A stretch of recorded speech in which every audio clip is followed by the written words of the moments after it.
Tonight on All Systems Go, we're talking chess, Cyrano, clue finder, all things starting with C. And yet, all of those examples pronounce C differently. All Systems Go starts right now.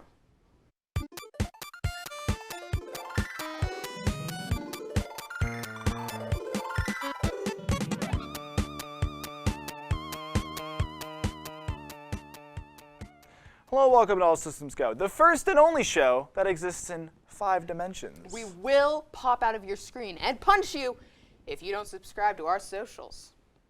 I'm Nick Numbskull. And I'm Jenica Just Vibes, No Thoughts. All Systems Go starts right now. A new trailer for Alex Garland's latest A24 film entitled Men dropped earlier today. This low-budget horror film's teaser starts with a cheerful tone, as protagonist Harper arrives at a country home to escape the trauma of the loss of her husband.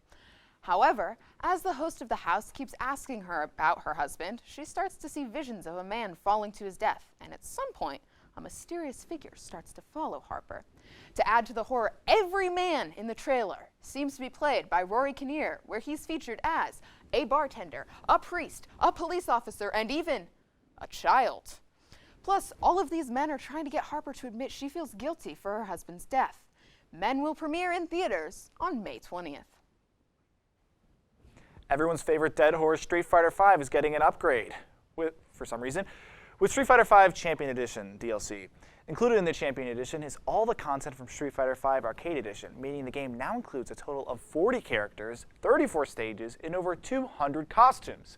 You can buy physical copies of Street Fighter V Champion Edition for PlayStation 4 and 5, and on PC, buy it as DLC to the base game. What's that? Another video game is getting turned into a Netflix series? Who could have possibly seen this coming? I did. The latest in this long series of video game series is Tekken Bloodline. Based on the trailer, the series seems to stick pretty close to the already established Tekken lore. Jin trains with his mother, sees off some bullies, eventually has to flee an attack from the giant ogre, and then seeks out his grandfather for further training. We'll be checking for Tekken when it's released at some point in 2022. Who you gonna call? You, apparently. Game developer Ilphonic, known for Friday the 13th and Predator Hunting Grounds, has just announced an all-new game starring everyone's favorite ghost hunters, the Ghostbusters. Appropriately named Ghostbusters Spirit Unleashed. In this 4v1 asymmetrical multiplayer game, you'll be able to put on a proton pack with your fellow hunters to pursue different ghosts terrorizing public locations, or you can play as the ghosts themselves, including a Slimer ghost, I almost said protein pack. The game does support solo play with or without AI, but the game also allows for cross-platform multiplayer to ensure ghosts and Ghostbusters will be able to play together regardless of the platform they choose. Ghostbusters Spirits Unleashed will be released on PC, PS4, PS5, Xbox Series X and S, and Xbox One in Q4 of 2022. Great Scott! Everyone's favorite sci-fi old man is back in action. That's right, folks. Christopher Lloyd, who has been in his 80s since the 80s, is joining the cast of The Mandalorian. For someone who tries his best to be a loner, Mando sure does have a habit of picking up a large assortment of traveling companions and friends, and Christopher Lloyd might be the latest. We don't actually know who he'll be playing yet, but he will be in Season 3, which we also don't know when it will be released, so but I think I speak for all of us when I say I can't wait to see our space dad having more adventures in babysitting soon. Do you wish there were even less corporations? Well, boy do I have good news for you, sicko. As of last Thursday, Amazon closed an $8.5 billion acquisition of MGM. You know, the 98-year-old movie studio. This acquisition has been made to integrate MGM employees, creators, and talent into Prime Video and Amazon Studios. The acquisition brings more than 4,000 movies and 17,000 TV shows to Prime Video, including, but not limited to, the James Bond and Rocky series. After the break, we'll clue you into the next video. Nice! All Systems Go will be right back. I'm sure you'll find this video interesting. Let's take a look.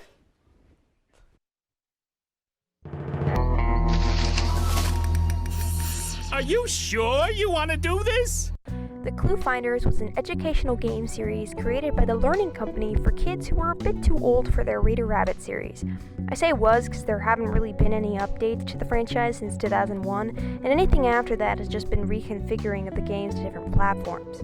Educational games really have a long way to go in order to be fun. I mean, I know you're making me put the pizza together so I can learn fractions, Big Bird from Sesame Street. But what if I don't wanna? You ever think about that? You oversized, yellow-bellied. Oh my god, it's Carmen Sandiego! Anyway, the gameplay of the Clue Finders games are pretty simple. You go around and play mini educational games, and once you complete those, you can solve the mystery of wherever you're at. And seriously, you guys, these stories deliver. There's a reason I'm still talking about these games 10 years later. And there's a reason I was even able to play these 10 years after their initial release. They're just good.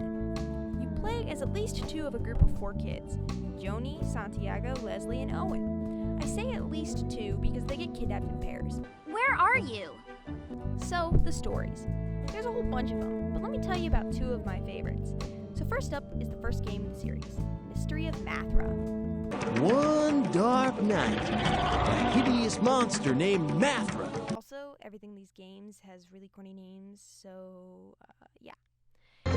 Dr. Pythagoras! At a city named Numeria. Deep in the Numerian rainforest, thousands of years ago, a creature named Mathra suddenly appeared, stealing Numerian people and animals from the surrounding jungle. Once the beast was captured, it caused them to seal away their city for good, locking the gate and hiding halves of the key in 2 jungle locations. Now, the Clue Finders witness animals and people beginning to disappear, including Joni's uncle. Dr. Pythagoras! It's up to you to solve 2 mysteries, one past, one present, to save the jungle from Mathra's wrath. And there's songs! The deep, he terrorized the jungle, allowed Numeria no sleep. He attacked the jungle animals, left mother's cubs to weep. That doesn't suit your fancy? How about Clue Finders, the secret of the living volcano? You're on a boat in the middle of the ocean when all of a sudden a tsunami appears. But there was no earthquake, no signs, no nothing. And now you're on a weird island, and there are people from different periods in history, and the mountain has faces, and there's these weird tentacle things. If that doesn't hook you, I don't know what will. That you will not drown in our mighty jowls? Listen, we're the Clue Finders. So, to conclude, you should go home right now, boot up Windows 98, and give these games a run through. They've really got everything. Fantastic plots, fun games, and oh my god, it's Carmen Sandiego! Adapt or not to adapt. We've got lots of opinions, and let's hear what we have to say.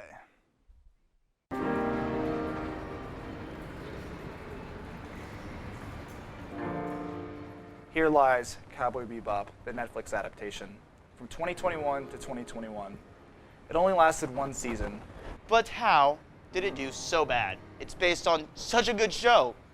What went so wrong? I mean, it's got a little bit for everyone. We've got, live action TV show, people love those, mixed with an animated classic, which has plenty of fans. It's the best of both worlds, but it bombed. And so did the Death Note adaptation.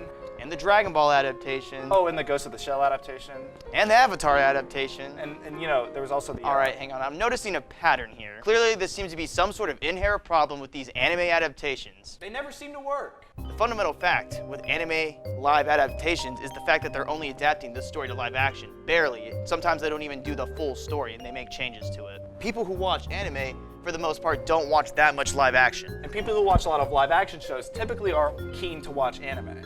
But when it comes to live action anime adaptations, I like to look at it as a bridge in the gap between these 2 audiences. The primary people who are going to go watch live action adaptations are fans of anime. The live action fans who are going to go watch the adaptations don't watch anime. So they're going to be confused what's going on because it's a new type of writing they've never seen before in live action.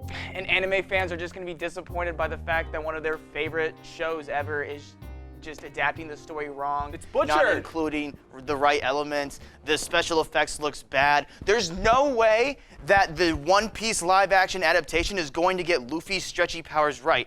His stretchy powers are not going to look good as CGI. They're not going to look good. I don't think they're going to look good. They're not going to look good. Now, that's not to say that live action anime adaptations can't work. There are exceptions, like the Speed Racer movie, that's based off an anime, and that one works because it not only interprets the story into live action, but it interprets the style of the animation into live action. Scott Pilgrim vs. the World is also another good example of a live action adaptation from a graphic novel. I know it's not a manga or anime, but that is a live action adaptation done right. And even though it's not a manga, it is from Canada, which is like halfway to Not the US? Japan. Yeah, we're like almost there, if it's real even. A good example of the style of anime translated into live action is Corridor Digital's series they did a couple years ago, like fidget spinners in anime, or baseball in anime, or like driving in anime, where they took live action footage and actors, but essentially just edited it and made it look just like how anime does, just with live action people and stuff. That's the best of both worlds, I think. I've never seen those before, but I'll have to check them Look out. at them right now, they're on the screen. Whoa! All right, I think we're ready for conclusion time. Oh yeah, there it is. Conclusion! All right, as an avid anime fan, avid anime watcher, I would love there to be a live action adaptation that I love, but quite frankly, there's not. And I think we're going to keep getting them, and I'm going to go keep watching them in hopes to get something great, but I will always be disappointed. But the question is, should these movies be done? In my opinion, I think Cowboy Bebop was the last straw for me. They had the opportunity to make a good show into a live action adaptation, and they failed miserably. It's like humans with guns in spaceships. It was such a slam dunk, really. And then when they fumbled that bag, I kind of like lost all hope, but I'm still probably going to watch all the rest of the live action adaptations just because it's a story I like and I want to see what they did with it. I will say the one thing I really want to see translated into live action is the Bible. Oh my gosh! Passion of the Christ! Jesus?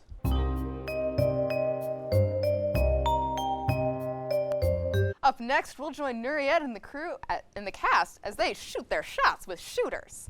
All systems go. We'll be right back. Welcome back. Today we will be talking about guns and how they should be used on video games. So let's get into it. First of all, what do you think is the most important characteristics on a shooting game that they should have? Who wants to go first? Probably guns, I would say, or some sort of like method with which to shoot things, I guess, because of the genre.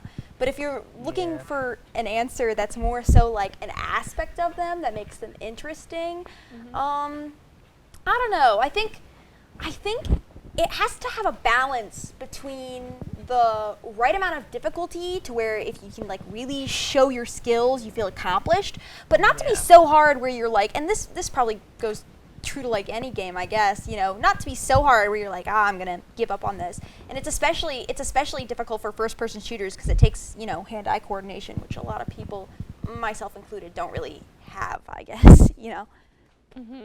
I care about like good mechanics and movement. I like really like smooth flow to it. Yeah. Yeah, gotta have that. So when it comes to shooting games, I like the good mechanics, good flow. And then like I like to aim in most of mine, but I will say I do. A little bit of hip firing. A little bit of spray I like and pray. hip fire, but like because I liked Halo too. But I mean, you can aim in that now. Yeah.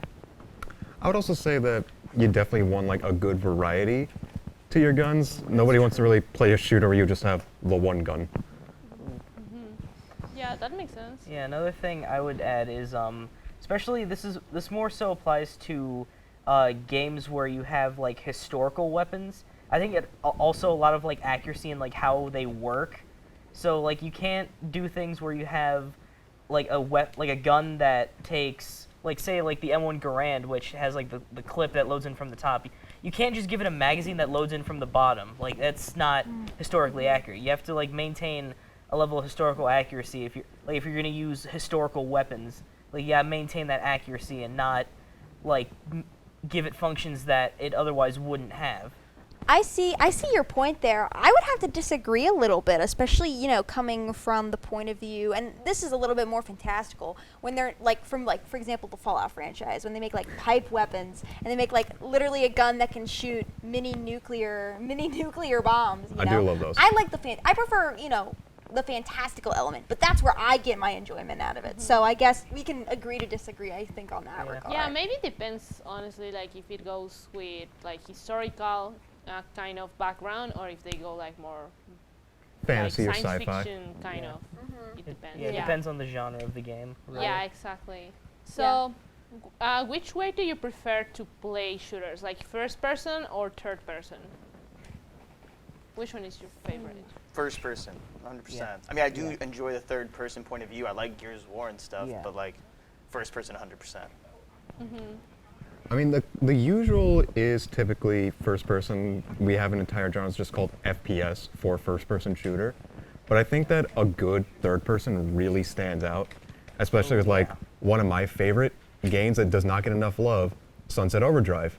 It's completely third person, and you have just the craziest weapons, and that third person aspect works because you're also parkouring around, seeing where your environments are, and you just get to see even more of like the mass chaos that you create. Amazing movement in that game too. Yes. That's why it's just so smooth. It's Thank fun. you. I think it depends on the goal of the game. Like, because like you said, it's like genre isn't inherently tied to, you know, because it's shooter games are more like the mechanics. Some of my favorite games, Last of Us and Last of Us 2, are third-person shooters, but I think that services the story more to have them third-person, so you can see the character, see what they're doing. Whereas more role-playing games, I know in Fallout you can choose whether you play first or third-person based on the click of a button, but I just like playing first-person in that game a lot more because it's supposed to be like a role-playing game. Like I'm playing as like my character or me, so it's like that makes more sense in my opinion. I like when games have the option where you can like switch between perspectives. Like obviously there's a lot of benefits to first person, like, and that's my preferred way of playing shooting games, but I don't mind having to switch in third person sometimes. And this is what I love about EA's Battlefront 2 is that like in the main multiplayer mode you have the option, like you can, like, for at least with the heroes and support classes you're in third person. That's automatic, you can't change that. But for like the standard classes, like your assault, heavy, specialist, and officer, you have the option. You can play in third person or you can switch to first person, which, you know, works better for those classes because it just feels like a normal shooter. But then you switch to like, you know, the special classes and it puts you in third person, so you kind of get a better feel of the more unique gameplay aspects of those characters. Yeah, I usually run third person for Battlefront actually. Yeah. I just prefer that overall. I mean, if they have good dynamics and good movements, it's gonna make it easier to play in third person than in first person, honestly. So, talking with which one, because I know you mentioned before, like, which one is your favorite. So, which one is your favorite shooting and why?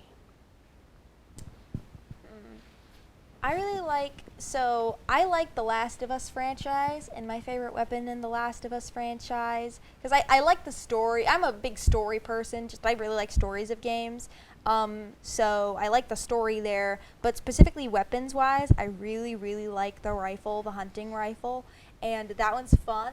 And I have a PS4. I heard on the PS5, they, like, the triggers on the PS5 when you, like, shoot it, you can, like, feel on certain games, like I know like it feels different, or like how like the vibrations are different, or like for example I remember a friend told me about in Deathloop how like doing the triggers change per which gun you have, and I'm like, oh, I kind of wish I could play it on Last of Us 2 on PS5 now, but I'm like, we all wish we had a PS5. Yeah, so that's all the time we have for now, but don't go anywhere. We have I think it's a game that looks like Dark Souls with a ring or something like that. So we'll be right back. This next video is about Skyrim. I mean Breath of the Wild. I mean Pokemon Arceus. I mean Elden Ring. Let's watch Elden Ring. Let's take a look.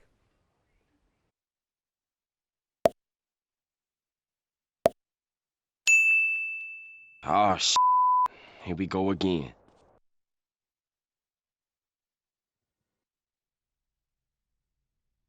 Oh, Elden Ring. That's right, everyone, the highly anticipated open-world game from Hidetaka Miyazaki, creator of Dark Souls and Bloodborne, and George R.R. Martin, author of renowned novel series A Song of Fire and Ice, has finally arrived. Elden Ring is finally here, and it is so much more than I was expecting. I'm an absolutely massive fan of Miyazaki's games, and Elden Ring is looking to be no exception. I mean, by the time I'm making this, It's only been out for over a week, and I've already put in 74 hours into it. No, seriously, I've actually played this game for 74 hours already. I have a serious problem. I can't stop. Please, so allow me to take a minute, and you just sit right there, and I'll tell you all about what makes this game so great.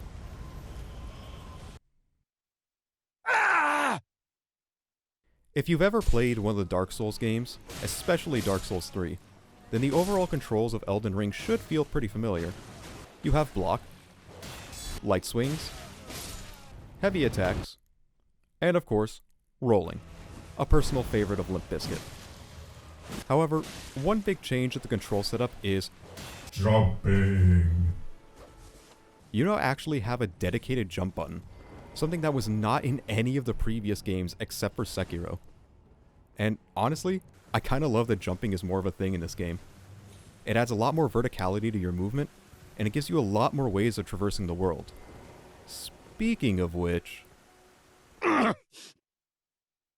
For the first time, Miyazaki has delved into creating a truly open-world setting for one of his games. Now, normally in the Dark Souls games, you are free to choose certain paths, but these paths can still restrict where you can and can't go. In Elden Ring, though, you're pretty much free to go wherever and do whatever you want. There is no area that requires you to be a certain level or anything like that, just requires you to have increasing levels of patience.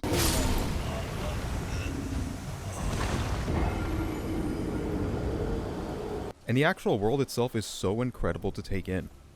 Each area you go to has a completely different feel and environment than the others. And there's an aspect of the world I love where anywhere you are on the surface, you can always see the giant Erd tree in the distance, truly earning its name as the tallest tree in Portage County. Mounted combat is quite a new thing for FromSoft, but I do have to say, it's probably some of the best mounted combat I've ever seen in a game. Now, to be fair, any game where you're swinging swords or axes or whatnot from atop a horse is gonna have some awkward controls, especially if you're in charge of moving the horse too. But this game really does a good job of letting you feel like you're more in control of this. It does take some getting used to, and it still feels a bit awkward to actually hit something while doing it, but it is very satisfying when you actually get it down. Now, it just ain't a proper FromSoft game at this point without some absolutely crazy bosses. At this point in the game, I honestly have no idea how many of them there are. But I'll tell you one thing, the ones that I have fought so far have been some absolutely incredible experiences. The bosses have been upgraded to have more diverse and varied movesets, even crazy visuals and mechanics, and just some top-notch presentation. Just about any boss in this game, no matter what it is bound to be something memorable for you.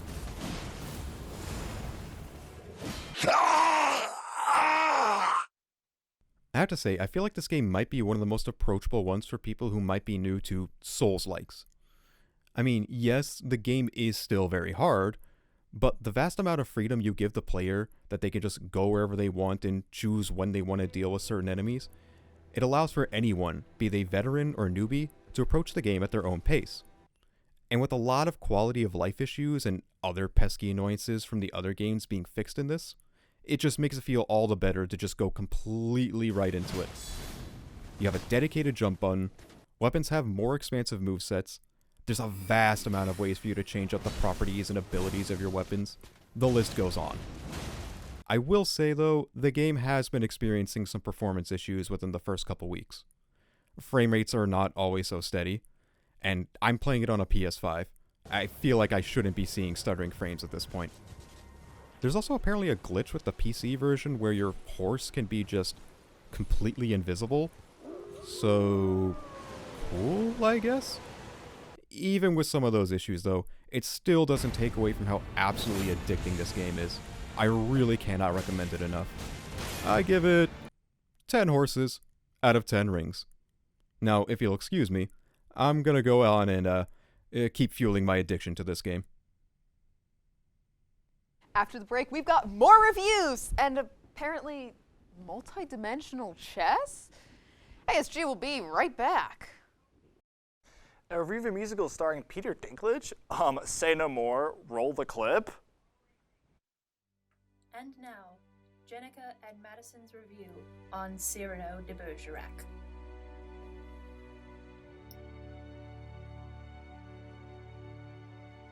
Can I look at those nose cards one more time?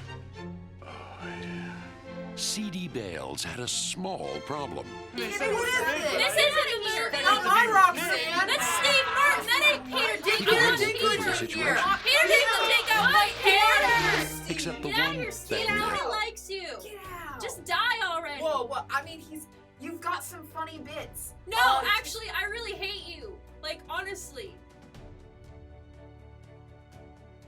Cyrano 2019 is about, you guessed it, Cyrano, a man of the same name. Cyrano de Bergerac dazzles crowds, whether with his ferocious wordplay at a verbal joust or with brilliant swordplay in a duel, but he's convinced that his appearance renders him unworthy of the love of a devoted friend, Roxanne. So he has yet to declare his feelings for her, but unfortunately for him, Roxanne has fallen in love at first sight with another soldier, Christian. Something that I really liked about this movie was, instead of having like a facial like thing, instead of it being like a big nose, it's Peter Dinklage, who, as we know, he's a shorter individual, and I felt like that made it like the story a little bit more grounded in reality. Because he's close to the ground? No. Are you being mean to my man, Peter Dinklage? No, I would never. No, I'm just saying, like, no, not at all. He's just, Can't believe you made a short joke. ASG. I would never. I know my place, and I know never to make fun of the shorties. I was just saying that I like how it's more realistic. It's more believable, and I really appreciated that. Yeah, I also really like that. Speaking of the big noses, actually, I'm going to jump into this really quick.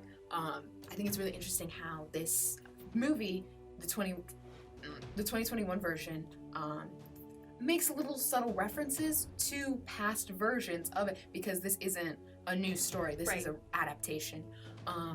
In the original, Cyrano had a very large nose, which is portrayed on stage in the original play. The character wears a mask with a large nose. And so you can see in the movie there are a lot of masks with large noses, just like there. Which I didn't pick up on things like that, but like it was cool how they had like little like in jokes, little references. But some things I felt were just a little too on the nose. On the nose? Because he has a big nose in the original? No, Maddie. What the heck? They just stop making fun of Cyrano. They just keep coming out. I can't stop them. But like when it comes to like the music, I felt like some of the music was just a little too obvious in their lyrics. And I felt like since Cyrano is known as such a witty and intelligent, poetic person, I thought that the lyrics would be like a little more subtler. I agree with that, but I think it also depends on who's talking during the music, because a lot of the on the nose, as you said, as I've said, lyrics are sung by Roxanne or Christian. But when you know what song I really liked the most? Which song did you really like the most? I have a feeling I know. I'm gonna butcher the title of the song, but I really liked the song Wherever I Fall. Yes. That was exactly the title. Oh, I'm so sorry. So good. Such a good song. That's the one song that I found myself singing to myself, and it was such a beautiful song. It's so beautiful.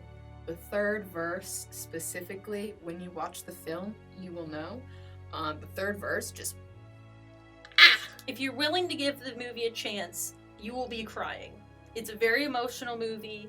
It really I guarantee it will find an audience with most people. I don't know what you're talking about. I didn't cry during this film at all. You didn't cry? I was super suave and cool. Is that so? Another song that I really love, especially the way it starts, is Someone to Say Reprise, because Christian is having difficulty finding words and Cyrano fills them in for him. So he starts a lyric and Cyrano finishes it with the word that he's looking for, and it's beautiful. Go watch Cyrano. What are you waiting for? Go watch Cyrano. It's still in theaters. It's in theaters We're gonna right now. We're gonna go catch the last showing. So we'll see you guys later. There's a lot to unpack in this next video. Let's take a look. Hello. Hi. We are opening a booster box of Brilliant Stars. Quite amazing. It's got Shaman. Also, I'm going to show Joe's with us too. Say hi, Joe. Our recording setup is kind of scuffy. It's very, very, very bones. So, me and Kayla have decided we're going to split this box. We're going to open some cards. Hopefully, we're going to get some good pulls. I don't know. Is Shaman your personal case card? Yeah, I need Shaman. I'm chasing for that Arceus. I got the rainbow one. Very, very lucky, but wouldn't mind that rainbow Charizard one that you have. Yeah, I do have that Rainbow Charizard, and when I got it, I had no reaction. I was just like, oh, that's cool. I didn't realize it was like $300 there, or whatever it's called. Loose. That's what it's called. So, I'm going to go ahead and open this now. I don't want to hurt Shaman. I'm not going to hurt Shaman. It's on the top where he's kind of... Which side do you want? I like left. You like left? Okay, go ahead. I'll take my right side then. It's the lucky side. My lucky side? Oh, that's where you got the Arceus back. That is true, actually. I did get the Arceus from the left side. Do you want to go first or do you want me to go first? You can. Okay. I sort them by which Pokemon I do. I'm not gonna, well, do we want to do it? Do we want to do it so that we kind of like put the cards in front of the camera and show, okay. Shoot. Come on. Whoa! Bleep! Where that's a bleep. No, they changed the code card, so it does not. Let's try to see how. Okay, yeah. The white borders are not good. You want the black border, but you could still get character cards regardless of the border. So my sister says white's good, so I follow her. She follows all the Pokemon YouTubers. You know, with all these cards you guys are getting, I can't wait to see you guys play the actual game. Berry. I have two of these full arts of Berry. Oh, really? Clang, yep, Farfetch'd, Execute, Grimer, Sneasel, Bidoof. Oh! Yo! Oh my god! Fernie Apollo. I already have this card. It's so cool. They have green hair. The Zekrom character card. Oh, so beautiful. Cherry, love cherries. Yolu. The Dennis. Oh my No way. Ain't no way. Ain't no way. Ain't no way. I can't. I literally cannot. Dude. Go sleep that. You need to pull that Shaman. Trade you for that. Literally. Oh that my is god. unfreaking believable. I can't. Now I have two. What are you gonna do? $600. Lucha, Weasel, Gibble, Trapinch, Weavile, Pikachu. V. Oh my god. Pikachu V full art. That's a full art. So very cute. Nice. Give me. That's an adorable little Pikachu. U3. What? Like this. Yo! Like this. Oh, never pay the character cards. Oh my gosh. This is now my second one of these. I don't know if that's true actually. What is this? Oh. Oh, you got the that's part. Here, I'll take that. She pulled this. I think this has to do with the actual card game, like if you were playing it. Yeah, because it's wait, can I see the Charizard real quick? Yeah, because Oh, that's mine. it's I didn't care about the other stuff. I cared about Doof. Bidoof. Yeah, I care about the Doof more. Bidoof and Schmertz. Come on. Come on. You wanna give me Shaman. You wanna give me Shaman so bad. Come on. Oh, Kingler V. Not bad, I guess. It's not Shaman. Call it here. I don't know. I'm trying to think. I don't know. I have a good way to wrap up a video. I don't know. I was gonna say you do one pack where you cut it. Oh. Oh. Like you should have cut. My Like, luck, it would have been the Charizard. you should have cut like one pack. I'm not cutting a pack. I would never cut a pack. I know, but I'm just saying that would have been funny. Wait. I get no maidens. Mr. B6000. Oh. Chess in 5D? Let's check it out.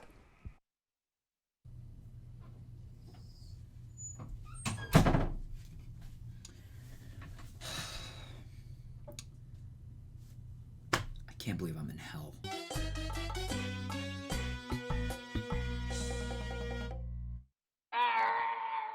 So I'm just gonna say something right here. I hate chess. I hate chess. You know why? Because chess is so stupid. It's so predictable, obviously. I mean, you move one piece, and then your opponent moves another piece, and then they keep moving pieces, So, as you remember, obviously, Jenica killed me in the last video, because apparently I don't know why I killed Nick.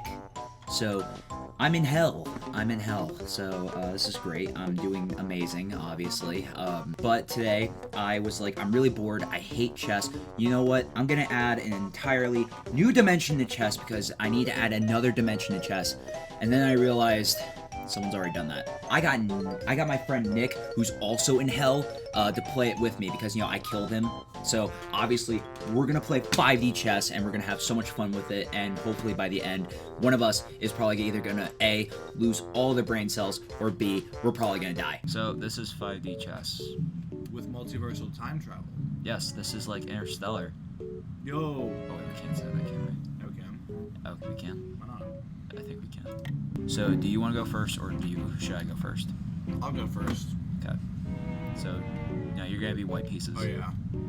So, move up, and then just press submit moves when you're done.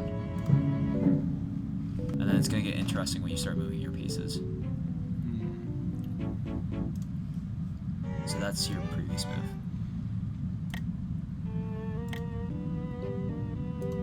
Oh. No. Oops.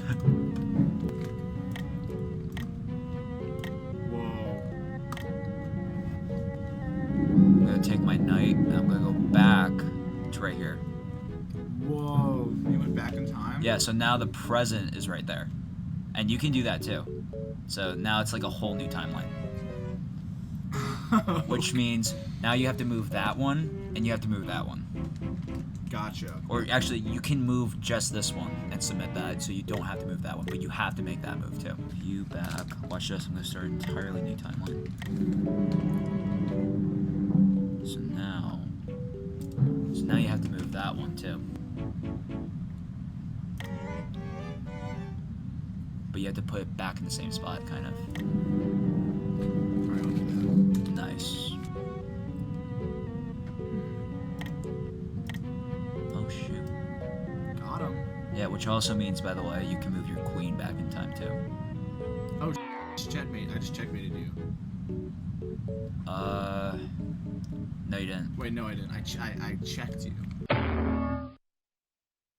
Yeah, you can checkmate me into the past. So you can go from the future to the past and checkmate me there. This is awesome. This is art. There we go. Just what I was looking for. Got it. Okay. Cool. Off to a great start.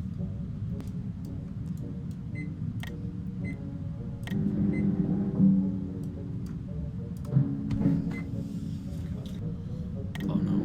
Where is he going? Oh. We don't have like a future right now. It's just the present and the past. I mean, we can try and have a future. I mean, can we have a future together? How hilarious. That was the maidenless. Oh, uh-oh. Uh-oh, indeed. How smart of me. Yeah, me. Or is it you? Wait, what the hell? Oh, jeez. I wonder if you could like move all of your queens into one timeline and just decimate like all the guys. That would be funny. But what's funnier is that now this board is useless. This timeline is useless. Why? Because there's no king here. So that means you can't Wait, check. you have 2 kings in there? Yeah, you can't check me from this timeline now. That means you have to check me from this timeline or any other ones. Okay, interesting. Here we go. All we, like... Dude! What the? Oh Wait, my god. you just need to do those 2. You don't even have to do the rest of those. There's so many timelines. What? Guess what? This timeline is useless. Oh my. Well then, guess what? 2 timelines. Guess what? 3 timelines. Dude. 5 timelines. Are you just trying to make as many timelines as possible? I I'm just doing it like when I actually have. I feel like the game literally had. Did you see that? Yeah, I know. It's just It paused. It literally had to load. Yeah, it's processing all our moves. 'Cause, oh my god. Do history view.